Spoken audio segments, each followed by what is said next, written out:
Starting at $249, the Apple Watch SE2 is the company's new mid-range smartwatch, and while not exactly as inexpensive as some of the best cheap smartwatches, its lower price and features will make it attractive for first-time smartwatch owners and families who want to outfit their kids with a smartwatch. The Apple Watch SE2 is available for a starting price of $249 for the 40mm Wi-Fi model and $299 for the cellular version, and is available starting on September 16.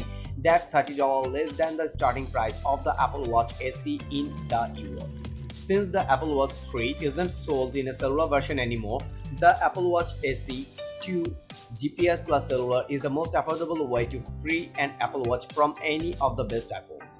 That makes the Apple Watch SE2 a good choice for family setup if you want to outfit your child or parent with a smartwatch for communication and safety controls. The Apple Watch SE2 will come in three finishes: silver, midnight, and starlight. The Apple Watch SE2 is one of the three new Apple Watch versions coming in 2022, along with the Apple Watch 8 and Apple Watch Ultra Iraq variant.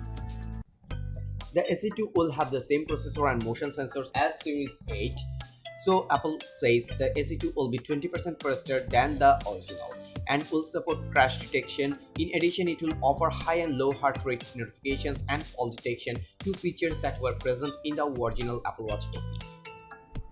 However, the SE2 won't have all the Apple Watch 8's tools, like the Apple Watch blood oxygen application. The SE2 also uses second generation optical heart rate sensors, whereas the Apple Watch 8 and Watch Ultra have third generation sensors.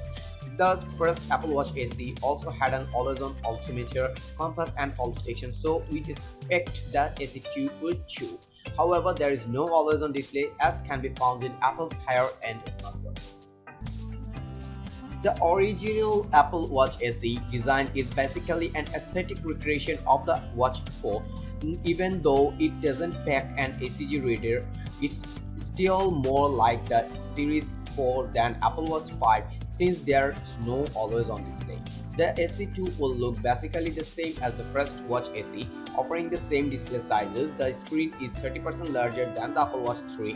It will be available in three colors and has a redesigned back case made of nylon composite materials to match the front bezel.